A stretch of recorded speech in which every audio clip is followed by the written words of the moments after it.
श्री शिवाय नमस्तुभ्यम हर हर महादेव।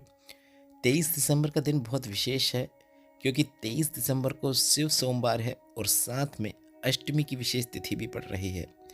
ऐसे में आपको इस दिन कौन कौन से उपाय करना है जो कि गुरुजी पंडित प्रदीप मिश्रा जी के बताए हैं, उन्हीं उपायों की जानकारी हम आपको इस वीडियो में देने वाले हैं। इस वीडियो में हम आपको सोमवार अष्टमी के दिन किए जाने वाले 3 सबसे विशेष उपायों की जानकारी देंगे जो कि काफ़ी अच्छे मनोकामना पूर्ति उपाय है जिन्हें आपको इस सोमवार अष्टमी के दिन करना ही है। गुरुजी पंडित प्रदीप मिश्रा जी ने बताया है सोमवार अष्टमी वह दिन होता है जिसे हम शिव और शक्ति के मिलन के दिन के रूप में मानते हैं। अर्थात यह दिन बहुत विशेष है, वर्ष में सिर्फ 5 से 6 बार ही आता है। मतलब आपको वर्ष में सोमवार की अष्टमी 5 से 6 ही देखने को मिलती है। गुरुजी ने कहा ऐसे में इन दिनों में किए गए उपायों का फल शीघ्र प्राप्त हो जाता है। तो आपको सोमवार अष्टमी के दिन गुरुजी पंडित प्रदीप मिश्रा जी के बताए उपाय करके अपनी किसी भी प्रकार की मनोकामना पूर्ति के लिए आप यह उपाय करें और अपनी मनोकामना देवादिदेव महादेव, माता आदि शक्ति भवानी तक पहुंचाएं। गुरुजी ने कहा है शिव और शक्ति के मिलन का यह दिन होता है। इस दिन आपको शिव शक्ति के मिलन का मतलब शिव शक्ति के निमित्त एक दीपक अवश्य प्रज्वलित करना है।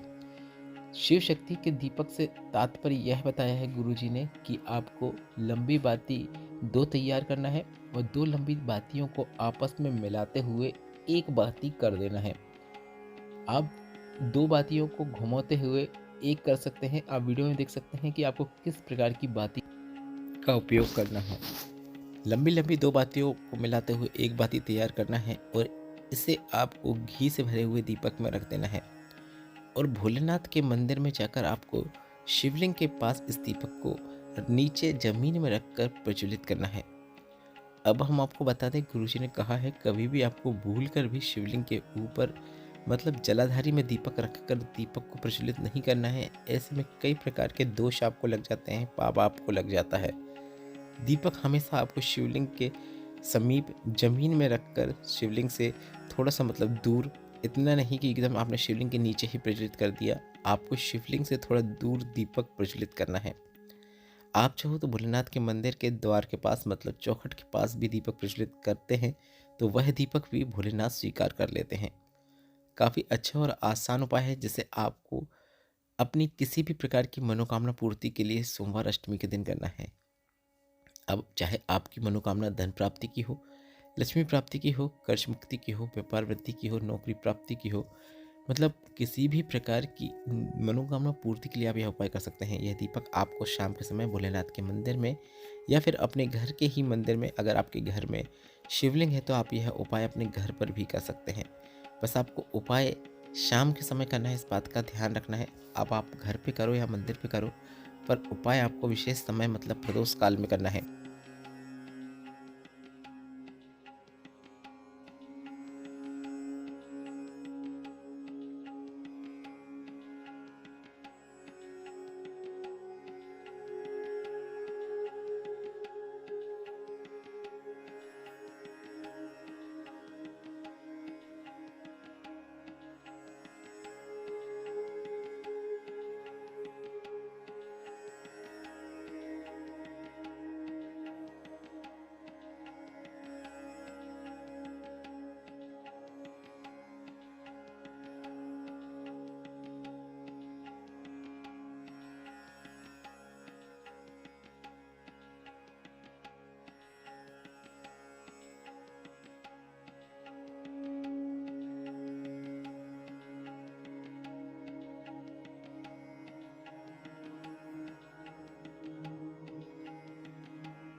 प्रदोष काल वह समय कहलाता है सूर्य अस्त के 45 मिनट पहले से लेकर 45 मिनट बाद तक का समय प्रदोष काल कहलाता है।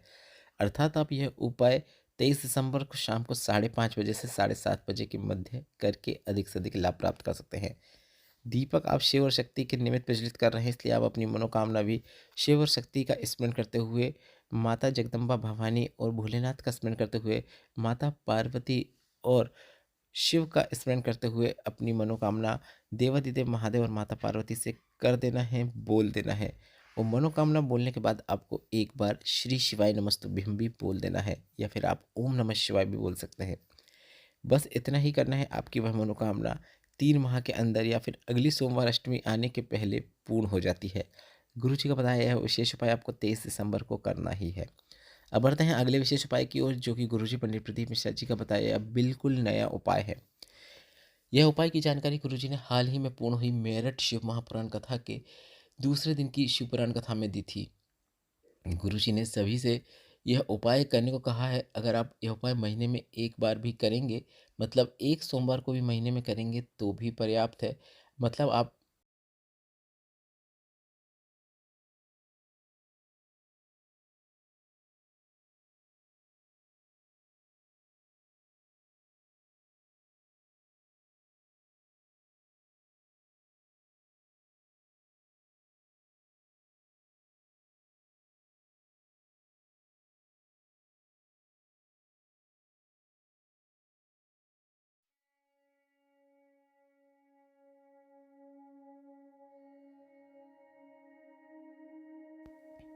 एक महीने में आने वाले 4 से 5 सोमवार में से किसी भी एक सोमवार का चयन करके भी आप यह उपाय महीने में एक बार कर सकते हैं। इस प्रकार से आपको यह उपाय 12 महीने में 12 बार ही करने को गुरुजी ने कहा है। उपाय काफ़ी सरल और आसान है। गुरुजी ने यहाँ तक कहा है, अगर आप महीने में एक बार नहीं कर पा रहे हैं तो आप 6 महीने में एक बार करने का प्रयास करें, और अगर आप 6 महीने में भी एक बार नहीं कर पा रहे हैं तो आप वर्ष में एक बार यह उपाय करने का अवश्य प्रयास करें। अगर आप वर्ष में एक बार भी यह उपाय कर रहे हैं तो आपको पूरे वर्ष इस उपाय के फल की प्राप्ति होती है। यह उपाय किन्हें करना है वह भी समझ लीजिए। जिनके घर में जिनके घर के सदस्यों के जीवन में उन्नति नहीं हो रही है, तो यह उपाय आप जीवन से दुख दर्द तकलीफ कष्ट को दूर करने के लिए और जीवन में उन्नति प्राप्ति के लिए आपको यह उपाय करना है। उपाय काफ़ी सरल और आसान है। इस उपाय के अंतर्गत आपको सोमवार के दिन सुबह के समय भोलेनाथ के शिवलिंग पर एक कलश जल अर्पित करना है। अगर आपके घर के पास में भोलेनाथ का मंदिर नहीं है, तो अगर आपके घर में ही शिवलिंग है तो आप अपने घर के ही शिवलिंग पर एक कलश जल अर्पित कर सकते हैं। सुबह से तात्पर्य यह है कि 12 बजे के पहले पहले आपको शिवलिंग पर एक कलश जल अर्पित कर देना है। इसके बाद दोपहर के समय मतलब 12 बजे के बाद आपको बेलपत्र के वृक्ष के नीचे जाकर एक चावल का दाना रखकर उस बेलपत्र के वृक्ष की परिक्रमा करना है। परिक्रमा आप 7 बार या फिर 11 बार या फिर 21 या 51 या 108 या फिर 151 बार कर सकते हैं। जितना आपको बन सके उतने बार आप परिक्रमा कर सकते हैं। अगर बेलपत्र के वृक्ष के नीचे शिवलिंग रखा हुआ है या फिर पीछे दीवार है जिसकी आप परिक्रमा नहीं कर सकते हैं, तो आप आंशिक परिक्रमा कर सकते हैं। अपने ही स्थान में गोल घूम जाएं और उसे एक परिक्रमा माने। इस प्रकार से आप जितनी परिक्रमा करना चाहें वह आंशिक परिक्रमा करके भी इस उपाय को पूर्ण कर सकते हैं। इसके बाद शाम के समय प्रदोष काल में आपको भोलेनाथ के मंदिर और बेलपत्र के पेड़ के नीचे एक दीपक प्रज्वलित करना है। मतलब बेलपत्र के पेड़ के नीचे लंबी बाती का घी का दीपक प्रज्वलित करना है। भोलेनाथ के मंदिर में गोल बाती के घी का दीपक प्रज्वलित करना है। 2 दीपक रहेंगे, दोनों जगह एक एक दीपक प्रज्वलित करना है। शाम के समय मतलब प्रदोष काल में यह दीपक प्रज्वलित करना है। 5:30 से 7:30 बजे के बीच आप 2 जगह दीपक प्रज्वलित कर सकते हैं। अगर आपके घर में शिवलिंग है तो आप घर में भी जो शाम का दीपक है वह प्रज्वलित कर सकते हैं। घर में बेलपत्र का पौधा है तो आप घर में भी बेलपत्र के पौधे के पास यह शाम का दीपक भी प्रज्वलित कर सकते हैं। घर में बेलपत्र का पौधा है तो आप उसकी भी परिक्रमा कर सकते हैं। बस इतना ही करना है, जीवन में आपको उन्नति देखने को मिलती है। और यह उपाय अगर आप सोमवार अष्टमी के दिन करते हैं तो उसका फल जो है वह आपको अधिकता में ही प्राप्त होने वाला है। बढ़ते हैं सोमवार अष्टमी के दिन किए जाने वाले अंतिम विशेष उपाय की ओर। सोमवार अष्टमी का दिन है।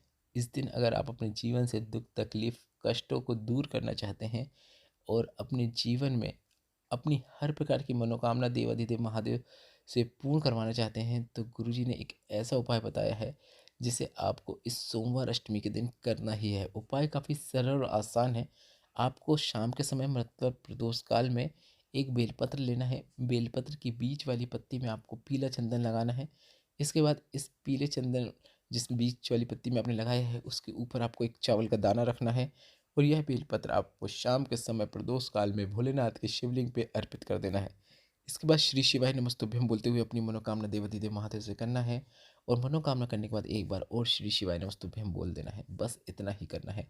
आपकी जो भी मनोकामना है वह शीघ्र पूर्ण हो जाती है। इस वीडियो में बताया गया उपायों से संबंधित कोई प्रश्न हो तो ये प्रश्न आप कमेंट बॉक्स के जरिए पूछ सकते हैं। मेरे द्वारा दी गई जानकारी अगर आपको थोड़ी सी भी उपयोगी लगी हो तो इस वीडियो को लाइक करके कमेंट बॉक्स में श्री